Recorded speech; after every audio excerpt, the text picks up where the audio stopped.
The road into Bell Hollow isn't paved. It's a winding snake of gravel and dirt that disappears into the dense Indiana woodlands like a secret trying to stay buried. I came across the name by accident, or at least that's what I told myself at the time. It was a footnote in an old registry of lost townships from the 19th century, just a throwaway mention. Bell Hollow, EST 1821, abandoned 1866. C. The Choir Disappearances. I'm an archivist by trade, but it's the forgotten tragedies that call to me. Not the big ones, the famous ones, but the quiet vanishments, the stories that died with the generations too afraid to speak them. Bell Hollow was one of those.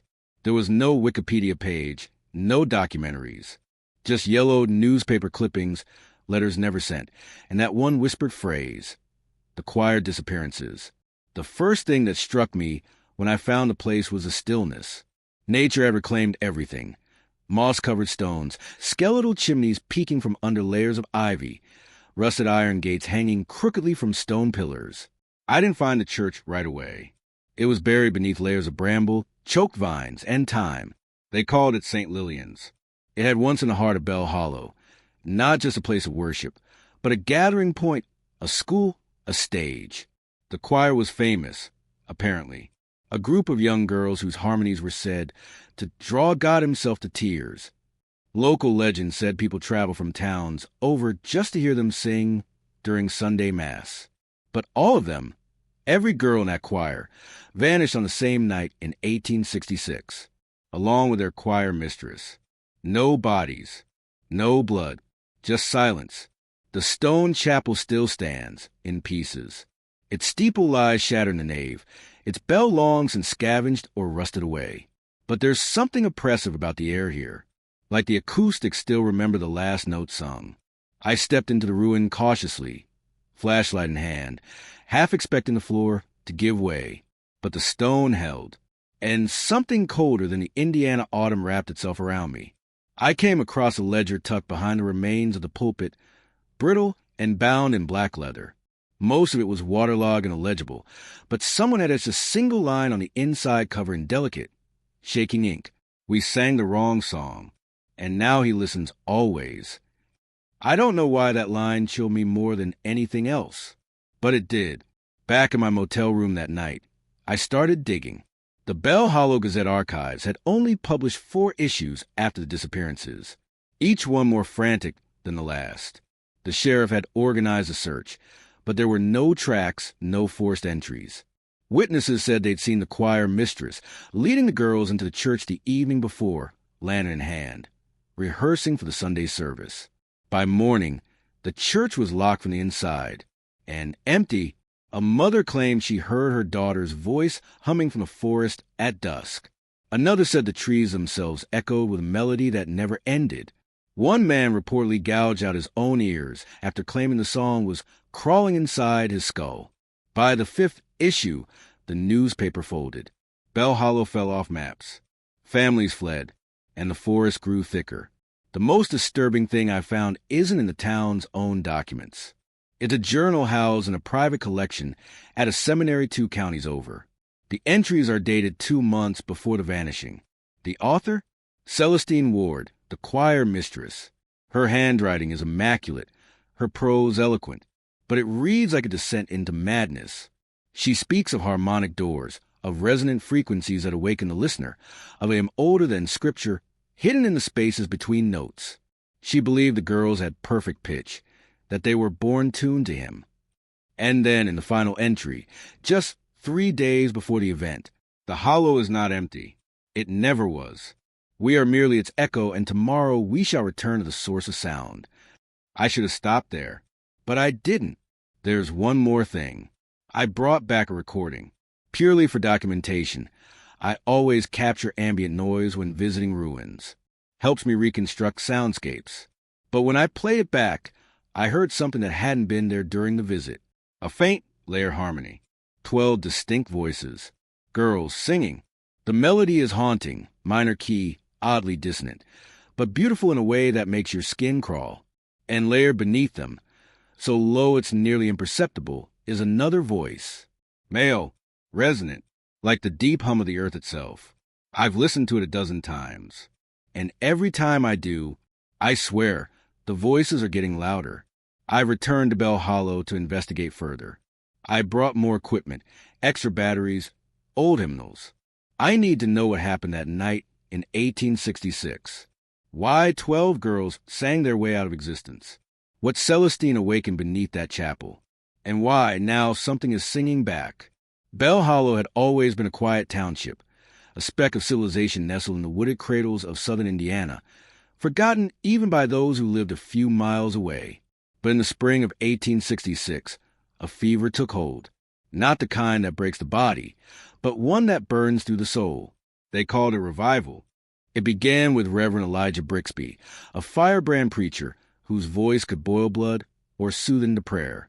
He returned from the war a changed man, not in body, but in conviction. Where once his sermons were gentle, now they scorched with the promise of judgment. He spoke of cleansing, of purging sin not just from the flesh, but from the very ground. He claimed that God had shown him a vision, not of heaven, but of something waiting beneath the town, a sleeping gate of grace and reckoning. And the people, starved for purpose after years of bloodshed, believed. By May, attendance at St. Lillian's had tripled. Entire families filled the pews, heads bowed, hearts alight. Night services were held by torchlight, banners embroidered with crosses, and angelic hosts fluttered from every lamppost. The church became the town's nucleus. Even the tavern was shut down and turned into a communal pantry. Amid this fervor, the choir was reborn. It started innocently. 12 girls, aged 9 to 16, handpicked for their voices. All daughters of devout families. Most had sung in church before, but this was different. They rehearsed daily, sometimes twice. Their parents said it was Celestine Ward's doing, the new choir mistress brought in by Reverend Brixby himself. Celestine arrived without much fanfare, her past mostly unknown. She claimed to be from New York, though her accent was unplaceable. She wore mourning black even on bright days, her veil often drawn, her posture regal. The townsfolk said she never laughed, rarely smiled, and never blinked for long. But her musical talent was undeniable. Under her guidance, the girls transformed, their harmonies sharpened, their timing precise. Their voices, when joined, sounded like something pulled from the ceiling of heaven itself. Yet some began to whisper. One girl, Louisa Dunn, told her mother she often felt dizzy after rehearsals, like her head was full of bees. Another claimed Celestine sometimes had them sing with their eyes closed, in languages they didn't recognize. A third girl, the youngest, Anna Mae Fletcher, started waking up in the middle of the night, humming songs in her sleep. She never remembered doing it, but the revival pressed on. A special service was announced for midsummer. The Awakening Choir, the flyers read, a gift of praise to shake the gates of heaven. People from nearby counties were invited. It would be the girls' grand debut, a signal that Bell Hollow was reborn in glory and song. The preparations were intense. Celestine grew more demanding. She began holding late rehearsals, locking the church doors so they wouldn't be disturbed. Parents assumed this was for privacy, for focus, and none dared question her. The Reverend himself had called her anointed. A week before the service, the town's blacksmith, Abel Cray, overheard something strange. He'd gone to St. Lillian's to drop off repaired candelabras and claimed he heard a note being held inside that no human throat could produce. It was like a wine glass screaming, he told his wife, shaking, like metal singing through bone. Others began to notice changes too. Birds no longer nested near the chapel. Dogs refused to approach it. One boy, Elric Kane, claimed he saw something tall and wrong watching from the choir loft during practice. Something that disappeared when Celestine turned around. By now, the mood in town had shifted. Revival gave way to something heavier, an anticipation wrapped in dread. It was as if the air had thickened, the ground listening. And still the girls sang. They marched through the streets before each service in matching dresses of deep crimson. Always 12. Never more, never fewer. Their eyes were sunken from sleeplessness, their smiles too wide. And their voices were beautiful in a way that didn't feel safe, like light through stained glass that cut instead of warmed. The day before the midsummer performance, Reverend Brixby gave a final sermon. His tone was euphoric. He spoke of the opening of the gate, of melodies that burned the veil. He claimed that Bell Hollow was on the cusp of something eternal. He ended with this: "Tomorrow we sing not just to God. We sing to the silence that came before him." Celestine Ward arrived in Bell Hollow under a slate-gray sky, stepping off the stagecoach like a raven from an antique painting. Her silhouette long and severe, her face shrouded in the same black veil she would wear every day thereafter. No one met her at the stop. The Reverend had told the townsfolk she would find her way, and so she did, gliding through the streets as if drawn by some invisible thread. Her presence unsettled people, though few dared admit it aloud. She was polite, soft-spoken, and impossibly precise. Her speech held no trace of regional accent, her posture flawless, as though carved from porcelain. The widow Atlee, who rented her a room above the millinery shop, said Celestine rarely ate and never slept through the night. She could be heard pacing at odd hours, sometimes humming, strange lilting melodies that twisted the ear and vanished when you tried to listen too closely. She took up her duties at St. Lillian's immediately, reassembling the choir with surgical focus. The girls obeyed her, though none could explain why. "She doesn't ask," said Anna Mae Fletcher once. "She just looks at you and you know what she wants." That same week, Anna Mae stopped speaking altogether for 3 days, then returned to practice with a voice an octave lower than before. Celestine's methods were unorthodox. She had the girls sing not only hymns, but scales and bizarre intervals, dissonant, looping patterns that never quite resolved. She claimed to strengthen their resonant core. She instructed them to hold notes past breath, past pain, until some of them fainted on the chapel floor. But every time they recovered, they returned. None ever quit. One Sunday, during regular service, the congregation noticed the choir singing a new piece, slow and mournful, with Latin-sounding syllables no one recognized. When asked later, the Reverend simply smiled and said it was a song of old worship, a blessing forgotten by time. Behind closed doors, rumors grew. Mrs. Weatherby, the church cleaner, claimed she found chalk symbols drawn beneath the choir pews, looping, concentric designs resembling eyes or open mouths. She scrubbed them away, only to find them redrawn by the next service. She confronted Celestine once about it. The next day, she was gone, packed and moved to her sisters in Kentucky, no explanation. Others began to notice changes in the girls. They moved in unison, even outside rehearsal. They stopped playing, stopped giggling, stopped being children. They answered questions in the same cadence, ate the same food, wore their hair the same way. It was as if the choir had become a single, breathing organism, and Celestine at heart, the Reverend, for all his firebrand rhetoric, deferred to her. When asked why, he said only, "She has been touched by the voice of God." One man disagreed, the town physician, Dr. Amos Kerr. He began noticing physical anomalies in the girls, calluses on their tongues, enlarged sinus cavities. One girl had a minor seizure during an appointment and began uttering rapid syllables in reverse, as though playing back a song. He approached Celestine about it in private. Witnesses say they argued in the chapel after dark. The next morning, his office was boarded up. A note pinned to the door read, "Gone to tend his ailing mother in Ohio." But he'd never spoken of any mother. More than anything, it was her music that unnerved the town. Celestine played an organ unlike any other. It had been imported, allegedly, a gift from a benefactor overseas. Its pipes were black and brass, slightly warped, and when she played, the notes seemed to bend, rising in ways that made the air feel heavy. The heart beat slower. Some swore the music contained whispers. Others claimed they saw the chandeliers sway in perfect rhythm. Even with no breeze, the girls grew paler. Their lips darkened. One began coughing soot. Another began sleepwalking in circles, humming notes no one could place. Still, their parents did nothing. The town was entranced. The revival thickened their blood, the promise of spiritual elevation too alluring to question. Only one person dared break the silence. Madeline Pierce, a former choir girl herself and now a young mother. She stood up during a sermon and shouted, "She's not teaching them to sing. She's feeding something." The church fell into stunned silence. Celestine merely turned her veiled head toward Madeline. A hush followed. Madeline began shaking, clutching her ears. She screamed until she collapsed. She was found the next morning in her home, packing to leave, her husband claiming she'd lost her mind. And still the choir sang. It became their breath, their blood. Rehearsals moved to midnight. The townsfolk began hearing faint harmonies in their sleep. The church bell, long broken, was heard ringing though no one touched it. Birds circled above St. Lillian's at dusk, only to fall dead from the sky. Celestine Ward, the woman no one really knew, had become the spine of Bell Hollow's revival. And beneath her composure, something stirred, not rage, not madness, but purpose. She wasn't there to teach music.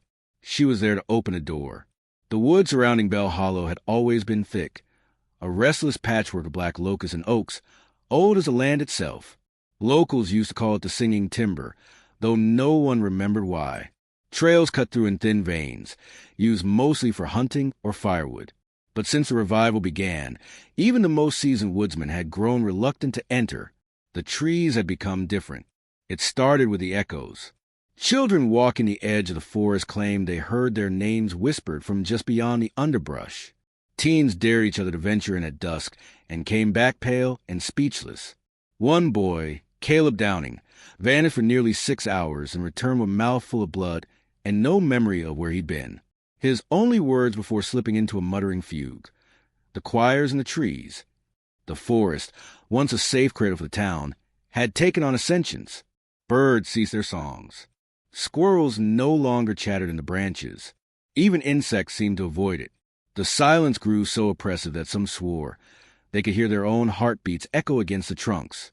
Celestine Ward began leading late-night walks with the choir. They'd vanish into the woods around midnight. Single file, lanterns swaying like fireflies. No chaperones. No explanation. The girls would return just before dawn, cloaked in dew and silence. One morning, Mrs. Fletcher tried to confront Celestine as they re-entered town. She demanded to know what her daughter was doing out there.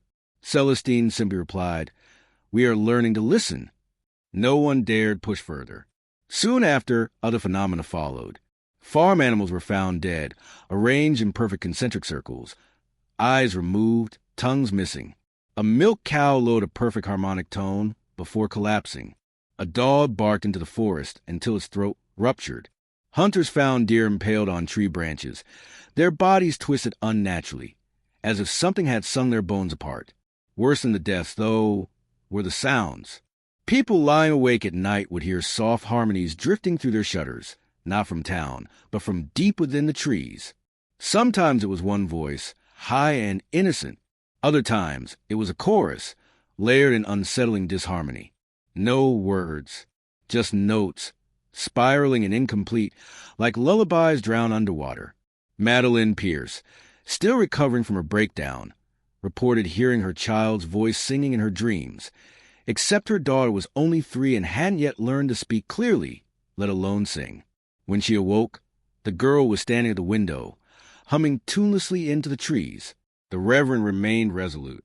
He told the townsfolk that what they were hearing were celestial premonitions, divine rehearsals for the final chorus. He warned them not to be afraid, to keep their doors closed and their faith strong. But inside the tavern, now operating as a communal dining hall, the whispers grew louder. Some began referring to the woods as the Hollow's Ear. They believed the forest was not just alive, but aware that it had been dormant, deaf for centuries, and now something or someone had tuned it, as though the right voices, sung in the right way, had turned every root and leaf into a listening organ. And the girls, they were the instrument. One man, Elias Trumbull, a logger, claimed he followed the choir once. He kept a distance, careful not to be seen. He saw them stop in a clearing where the trees grew unnaturally tall and narrow, curving inward like an amphitheater. Celestine raised her hands, and the girl sang a chord so low he felt it in his teeth. Then, he said, the trees responded, not with movement, but with sound, a groaning, harmonic reverberation, as if the wood itself had been taught to sing back. He fled, collapsing outside his home in sobs. He left town that same week. Back in the present day, I found a reference in the old church hymnal logs, penned in trembling cursive. Refrain from practicing scale 13 in wooded areas. It awakens a reverberant choir. No author, no date, scale 13. It was never taught in traditional music. But in Celestine's personal journal, I found notations, not in standard Western notation, but something more arcane. Geometric intervals. Ratios that didn't conform to equal temperament. Each label with a name: gate, mirror, womb, mouth, and one circle repeatedly, marked simply, ear. The girls, under Celestine's tutelage, weren't just singing. They were attuning, binding their voices to the forest, creating feedback between flesh and wood. The woods were becoming an extension of the choir itself, a chamber for something far larger than any congregation could imagine. The girls began wearing twigs in their braids, bark beneath their nails. Some carved symbols into the trunks of trees, spirals, crescents, and open throat shapes. They never spoke of them. When asked, they would smile and say, "It helps the sound travel." The night before the midsummer service, all 12 girls were seen walking into the woods in silence. No lanterns this time. No Celestine. Just bare feet and a lullaby carried on wind that had no source. They did not return until morning. And after that night, not a single bird ever sang in Bell Hollow again. The Sunday of the midsummer service began with an unnatural stillness. The air in Bell Hollow carried weight, thick with humidity but devoid of breeze, as though the sky itself was holding its breath. By dawn, the entire town had gathered near St. Lillian's, dressed in their best. The church bell had not rung, it hadn't in years, but still people arrived, drawn not by time, but by a kind of gravity that had no name. The girls were already inside when the doors opened. No one saw them arrive. No footsteps on the gravel path. No greetings. Just 12 crimson-robed figures standing perfectly still in the choir loft, veiled in pale white gauze, their faces indistinct behind the sheer cloth. Celestine stood below them, dressed in deeper black than before, her own veil dyed the color of rust. The congregation took their seats without speaking. The Reverend emerged last. His robes were spotless, embroidered with gold filigree that shimmered faintly in the dim morning light. His eyes, however, were bloodshot. His voice, when he finally spoke, was hoarse. "We gather today," he began, "not to ask for salvation, but to witness it. The choir has prepared a gift, a song not written by man, but revealed." He looked to Celestine. She did not nod. She merely raised her hand, and the girls began to sing. It started as a low hum, dissonant, trembling, not in harmony but in parallel, like multiple songs being pulled through a narrow hallway all at once. The sound seeped into the room, crawling across the pews, into bone beneath skin. People shifted uncomfortably, some clutching at their chests. One elderly woman began weeping, without understanding why. The melody climbed, twining into itself, forming a lattice of notes that built and built until it passed the threshold of beauty into something sublime and terrifying. Each voice was distinct yet perfectly entwined. It didn't sound human anymore. It sounded engineered, designed. And then the storm began. It wasn't rain at first, but wind, sudden and violent. The stained glass windows shook in their frames. Outside, trees bent and groaned. Thunder cracked overhead, though no lightning struck. The choir did not stop. If anything, their song intensified, voices stretching into inhuman registers. It was as though they were calling something down or up. Then a sound joined them. It came from beneath the floorboards. A deep, resonant pulse, like a drum without rhythm, a breath without lungs. The pews trembled. Dust fell from the rafters. And still the girls sang. People tried to stand, but found themselves unable to move. A few fainted. One man vomited blood. Another gripped the pew so tightly his fingernails split. The Reverend fell to his knees, muttering scripture as tears streamed down his cheeks. Celestine lifted her arms, the sleeves of her dress spreading like wings. The climax came with a sudden silence. The choir stopped. Just one note remained, a single sustained tone, sung by the smallest girl, Anna Mae Fletcher. Her voice held unnaturally long, her face tilted skyward, mouth open wide. Eyes rolled back. The note climbed until it pierced the very air, a scream in the form of song. And then the veil. It began at the cross. Above the altar hung a large wooden crucifix, draped traditionally with a white linen veil for service. As a final note rang out, the veil darkened, slowly and impossibly, until it turned the color of arterial blood. The transformation was silent. The cloth didn't drip, didn't soak. It simply became red. A gasp rippled through the congregation. Then the church bell, silent for decades, tolled once. It was not a clear chime. It was a groan, deep and guttural, as though the bell had been rung from the inside by a hand that should not have fit. The moment it rang, every candle in the chapel extinguished. Darkness swallowed the room. When the lanterns were relit, the girls were gone. The choir loft was empty.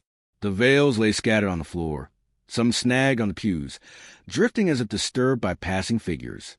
Celestine had vanished too. Only the Reverend remained, still kneeling, still praying, louder now and faster. Panic erupted. Parents screamed. Men stormed the loft.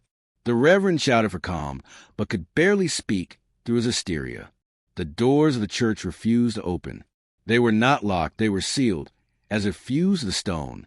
It took nearly 20 minutes for someone to break a window and climb out to unlock them from the outside. The girls were nowhere to be found. No footprints. No sounds. Only the lingering hum of their final note, resonating faintly in the rafters. The search began before sunset. Dozens combed the town and surrounding woods. Dogs were brought in. Lanterns hung from every branch. The air still carried electricity, though the storm had passed. They found nothing. No shoes, no garments, no drag marks in soil. Just a red-stained veil from the cross, which refused to wash clean, no matter how much water was used. That night, Bell Hollow went silent. No cries, no prayers. Only the echo of the morning song, still humming in the bones of the church. One man claimed he heard it while lying in bed, drifting from the trees like a memory replaying itself. Another swore he saw figures in red standing among the trunks, mouths open, soundless. And the Reverend? He locked himself in the chapel. He would not speak again for 3 days. When he finally emerged, his voice was gone, throat raw and bandaged, as though he had screamed until it tore. He wrote only one thing on the church doors before collapsing. We offered our voices. He has answered. By Monday morning, the whole of Bell Hollow had turned into a town of open mouths and sleepless eyes. The girls, all 12 of them, were still missing. Their homes sat cold and half-lit. Uneaten meals left out on tables. Parents wept, whispered, wandered from porch to porch with lanterns dimming in trembling hands. They begged for answers no one could give. The Reverend Brixby had not spoken since his message on the church doors. With no formal law enforcement within town limits, the responsibility fell to Sheriff Cyrus Elman, a stoic man nearing retirement whose badge had rarely been more than ornamental. But now he had 12 disappearances, 13, if you included Celestine Ward, and a chapel thick with dread and confusion. He began where it all ended, St. Lillian's. Inside, the air was still cold. The red veil remained draped over crucifix, untouched and unwashed. When Sheriff Elman tried to remove it, the cloth seemed almost fused to the wood. His knife wouldn't cut it. One of his deputies, young Tom Herner, reached out and recoiled immediately, claimed the fabric vibrated beneath his palm, like it was humming. They cataloged what they could. The scattered veils in the choir loft, delicate and blood-stained.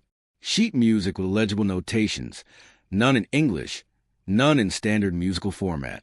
A few pages bore smudged fingerprints, dark with what might have been ash. Beneath the pews, more of the same strange symbols Mrs. Weatherby once reported, concentric shapes, open mouths, and eye-like spirals etched directly into the wood. Elman ordered plaster rubbings to be taken.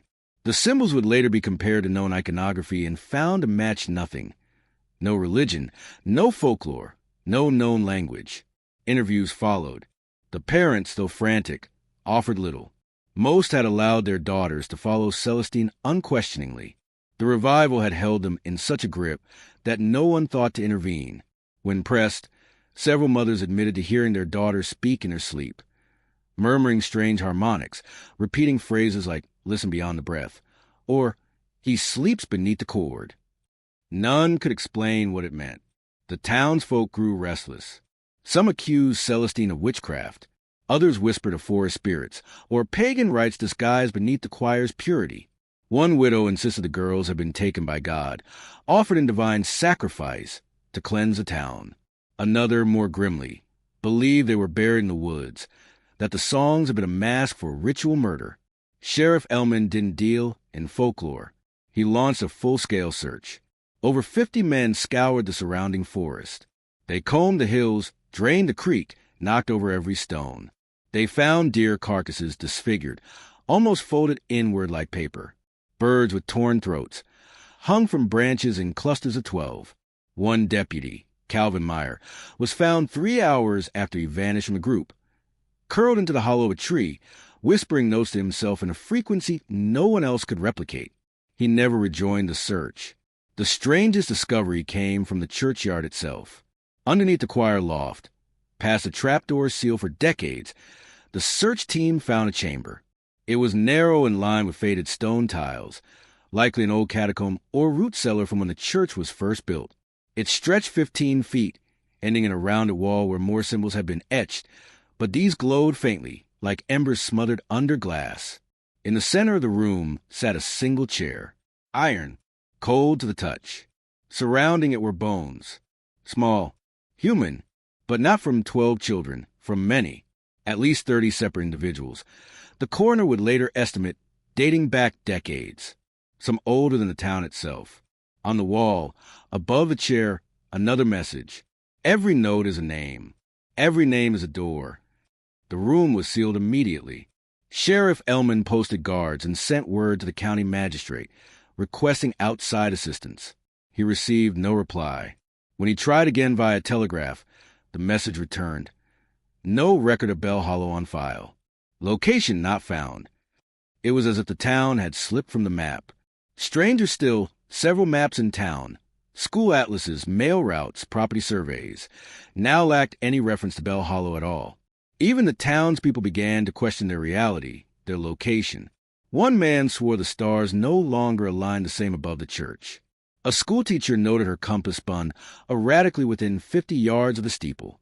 The choir's music lingered. Tape recorders brought to the church captured faint, layered harmonics, but only at night. When played back, the sounds distorted surrounding devices. One phonograph needle snapped clean off. A radio caught fire. A deputy developed a nosebleed after listening for less than a minute. Celestine Ward remained untraceable. No official record of her hiring. No signature in the parish ledger. Her room above the milliner's shop had been stripped bare, not a hairbrush, not a scrap of cloth left behind. The only object found in her possession was a tuning fork, but it was bent, malformed, and when struck, emitted no audible sound. Dogs howled when it was brought near. The Reverend remained silent. When he did emerge again, his throat still raw. He carried with him a single page, torn from an old hymnal, stained with what looked like wine or blood. On it was written a single line in Celestine precise, slanted script. They are not lost. They are in the cord. The Reverend collapsed shortly after. He died 2 weeks later, mouth open, hands clenched around his ears. No funeral was held. Sheriff Elman closed the church. He posted guards, blocked the doors, burned the red veil. But the music never left. On certain nights, if the wind passed through the woods just right, you could still hear the echoes, faint and layered, like memory caught in a loop.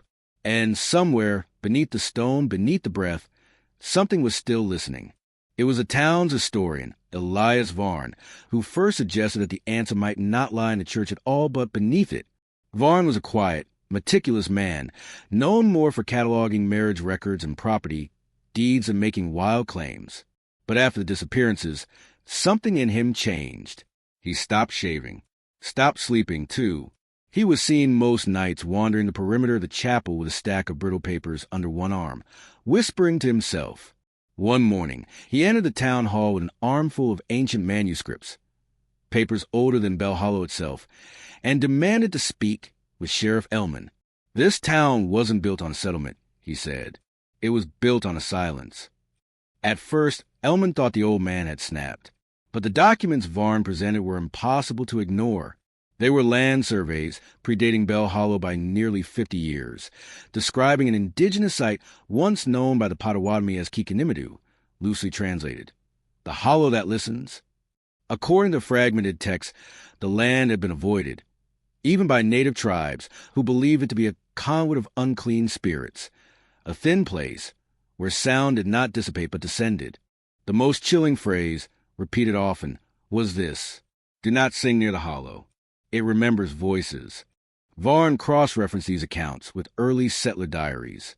One from 1817 described a sunken glade in the pines where all echoes sound in threes. Another mentioned children going mute after playing too long near the ringing trees. One settler claimed his daughter sang into the wind and began hearing herself answer at night. They called it the Hollow of Bells. And St. Lillian's, it turned out, was built directly atop it. The church records, sparse and disorganized, made no mention of this. But Varn found evidence in an old letter written by the first pastor, Reverend Malachi Strode. The letter, dated 1822, described finding the original building site, marked by 13 stone pillars set in a ring, which the townsfolk dismantled for the church foundation. He wrote, "The stones hummed when struck, a sound not of this world. We buried them in the ground. May they never ring again." Those stones, it seemed, had not been destroyed, only buried, and the choir, unknowingly or perhaps not, had awakened them. According to Varn, the bell in Bell Hollow wasn't a literal object. It was the land itself, a geological chamber beneath the forest, shaped in such a way that it amplified certain frequencies, a natural resonator, a living sound chamber, a place where song could become something more. He believed the girls, guided by Celestine, had performed a harmonic rite, something ancient, perhaps even prehuman, a call to the hollow, designed to vibrate the buried stones and activate what he called the listener. This was not metaphor. He meant it literally. The listener is a being of sound, Varn said, not flesh, not bone, a presence older than our understanding of speech, older than language. It waits where sound settles, in places like this, forgotten spaces, silent rooms, caves where no foot has stepped for centuries. It feeds on resonance. It was asleep, and they woke it. He claimed the 12 voices had created the perfect chord, a vibratory key that had not been sung since before humanity walked upright. Each girl was a note. Together, they had unlocked the gate beneath Bell Hollow, and it had answered. At first, Sheriff Elman dismissed it, but Varn wasn't alone. Others had begun hearing it. The subterranean hum beneath their floorboards, the faint chorus in the pipes, the dreams filled with rhythm and echo. One woman described the sound of bells ringing from her teeth. Another could no longer sleep unless the wind howled, because in the silence, the voices returned. Worse, the earth itself began to shift. Trees near the church grew at odd angles, curling in on themselves. Stone fences crumbled without touch. The soil in the cemetery refused to stay flat. Mounds rose and fell like breath. One boy vanished after chasing his dog into the forest. All they found were his boots, arranged heel to toe, in a perfect line pointing toward the chapel. And the singing returned.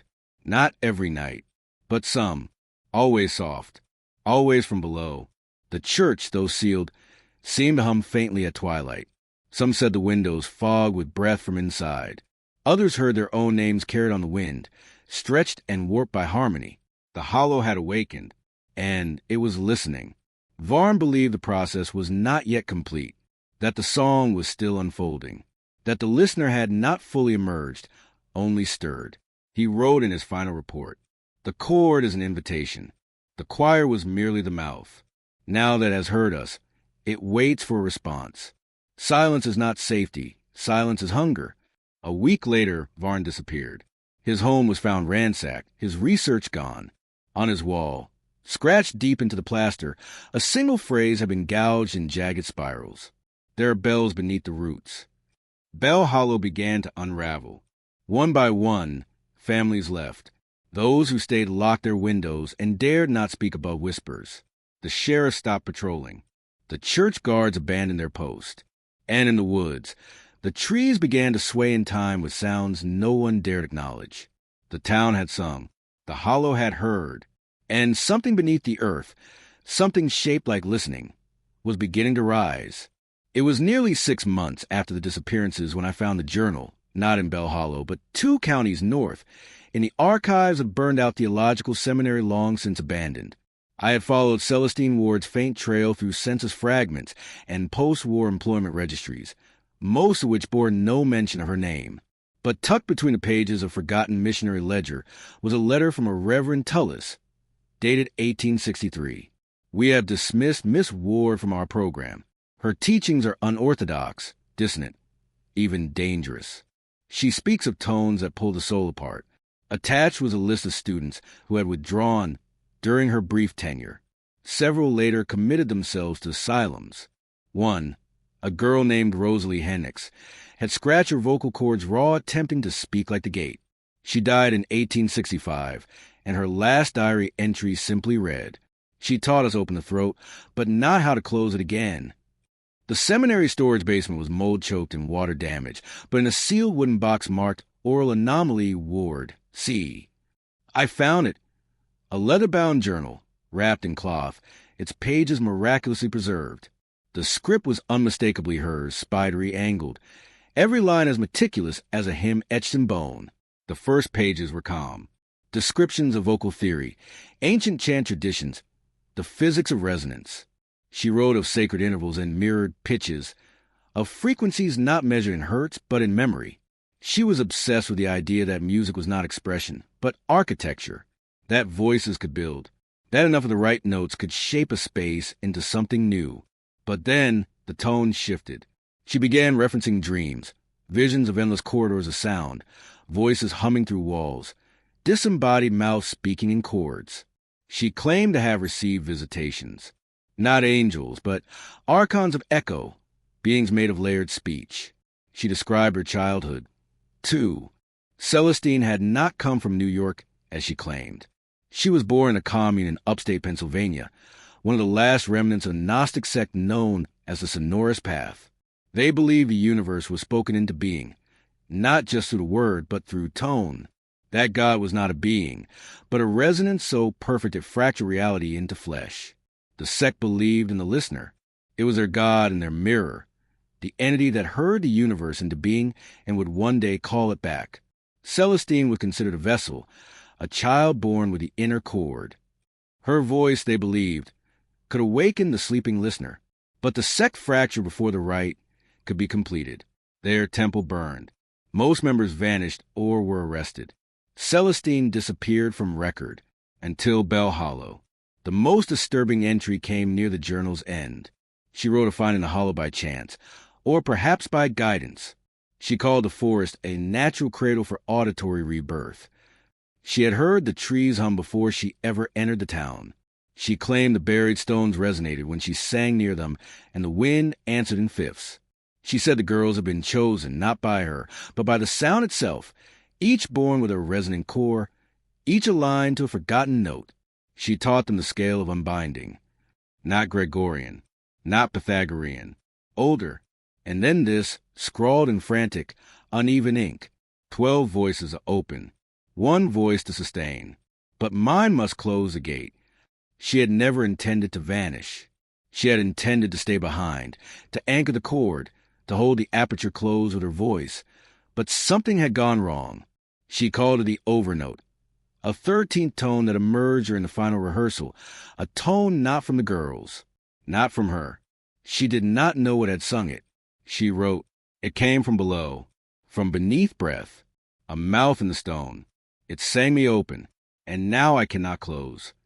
The final page bore no words, only a staff of musical notation, scrawled in ink and blood.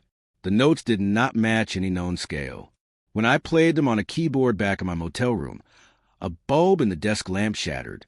My ears rang for hours. On the tape recorder, the playback warped, not into sound, but into whispers, faint, multi-layered phrases, speaking over one another, still listening, still listening, still. I shut it off. I burned the tape, but the notes have stayed with me. I hum them without realizing. I hear them in fans, in radios between stations, in the spaces between thoughts. Celestine had not brought the horror to Bell Hollow. She had uncovered it. She was not its author. She was its amplifier, a tuning fork driven into the stone skin of the world. And when the girls sang, they did not create the song, they completed it. They had become the mouth. She had become the ear. And the listener, finally, had heard. What happened to Celestine after the final service remains unknown. Some believe she was taken, devoured by the cord she unleashed. Others think she still wanders the forest, lips stitched shut, humming with every step. But I know better. She is still singing, not in voice but in vibration, in the hum beneath quiet moments, in the ringing left in your ears after silence, in the sensation that someone, somewhere, hears every thought you never speak aloud.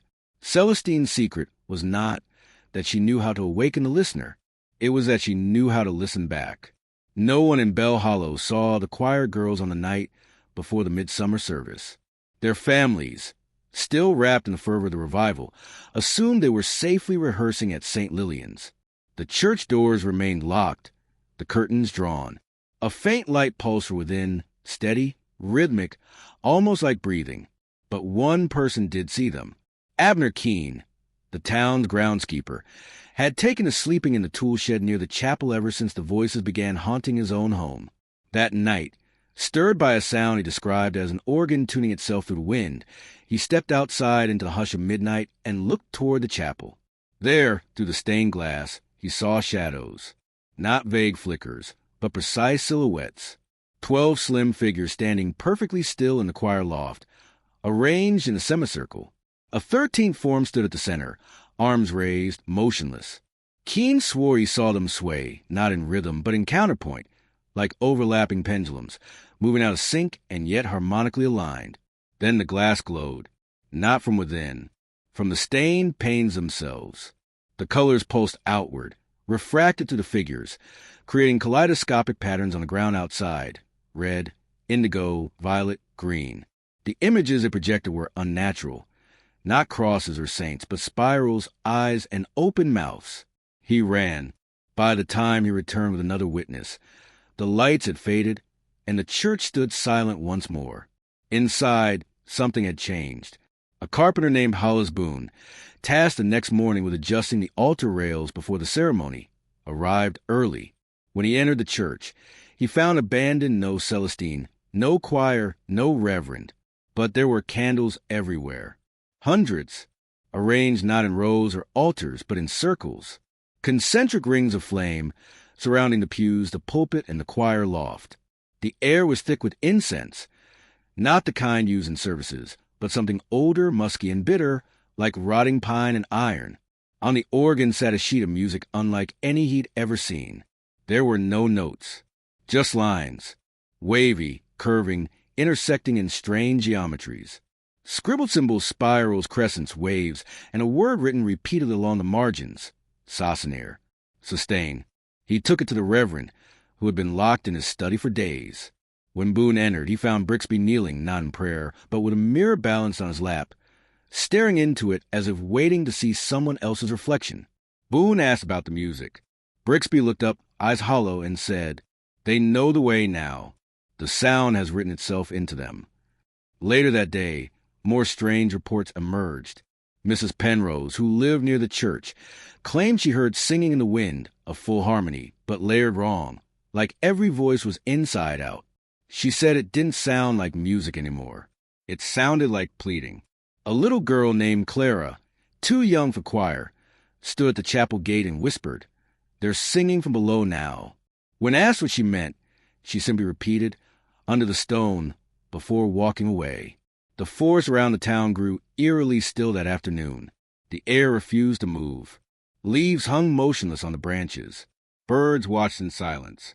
The trees leaned slightly toward the church, not visibly enough to convince a skeptic, but enough that those with trembling hearts noticed. Inside the chapel, the atmosphere was charged. Those who entered reported hearing faint tones in their heads, not with their ears, but behind their eyes. One woman claimed she saw her breath pulse in time with a distant rhythm. Another collapsed after stepping near the altar, muttering, "It's singing into my bones." The choir never left the church that day. No one saw them eat or sleep or speak, but some claimed they heard them. Late that afternoon, as dusk bled into evening, a faint melody drifted from the steeple. Unlike their usual harmonies, it was soft, tentative, a lullaby in reverse. The kind of song you might hum to unwaken something that should never have stirred. That night, just hours before the service, the organ played. No one sat at its bench. The doors remained locked. The lanterns outside flickered, though there was no wind, and the tones that echoed from inside were not warm nor inviting. They were sharp, metallic, bent. Witnesses described them as sounds from inside a throat too wide, too long. A farmer who walked too close to the building said he heard his own heartbeat change to match the rhythm. Inside, the choir rehearsed their final song. We know this not from record.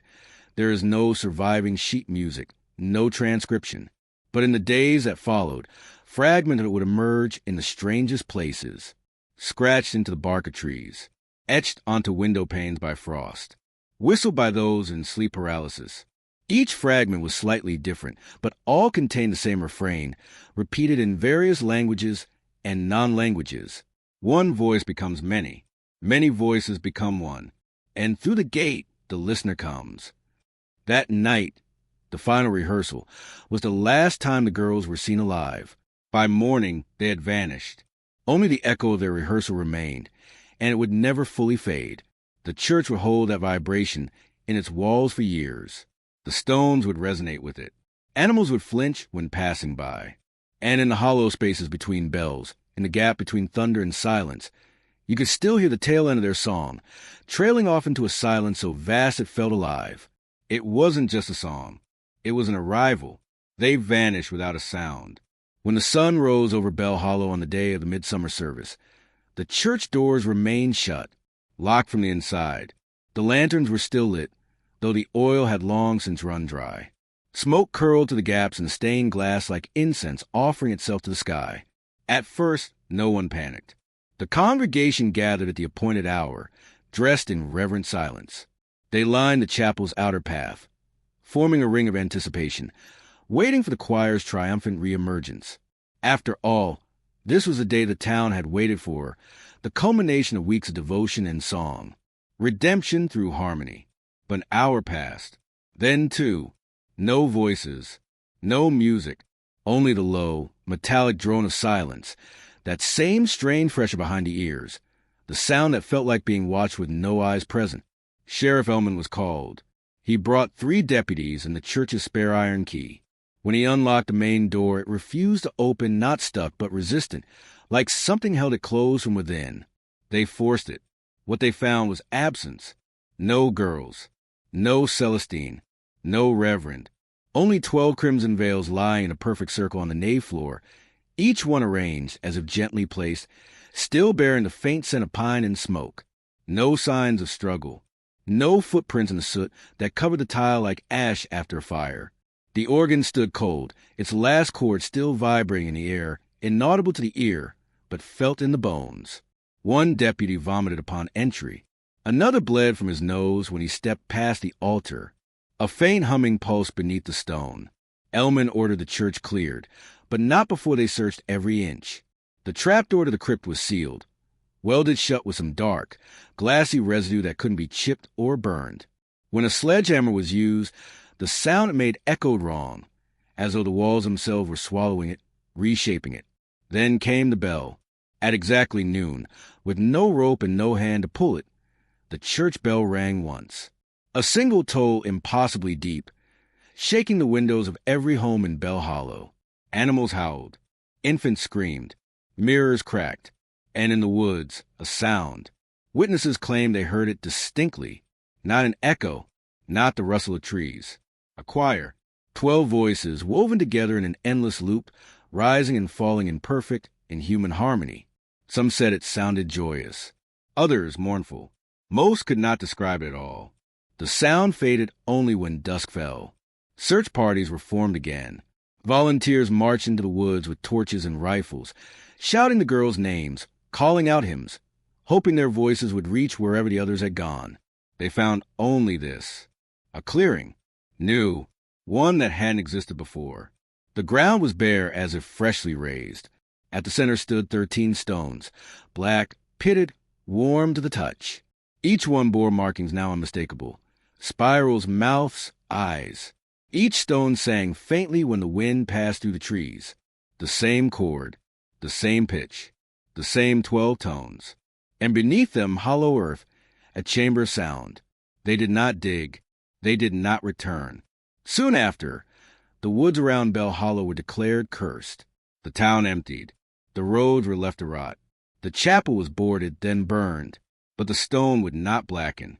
The foundation would not crack. Fire would not silence the humming. Bell Hollow became a ghost town.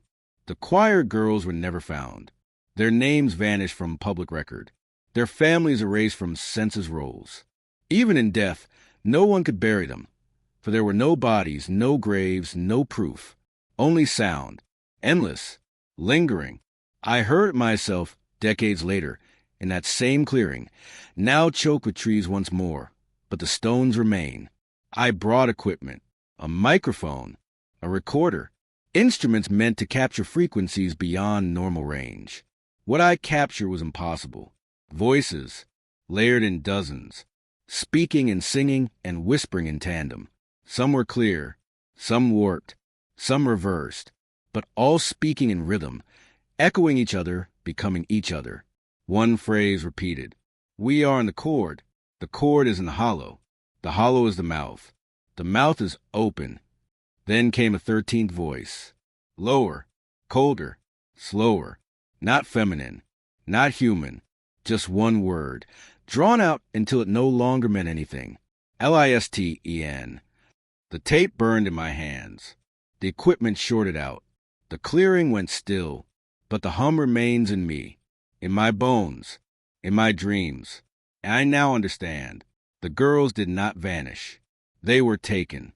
No, transformed. They became the song. The church was the instrument. The forest the amplifier. Celestine Ward was a tuning fork. And the listener was a composer. He heard their voices. He accepted their offering. And now he waits, not for more voices, but for ears, for us to listen, for the rest of the world to hear the choir's final hymn and let it in. So I beg you, if you've come this far, if you've read these words, if you feel the silence between them vibrating in your spine, do not listen, because once you do, you'll never stop.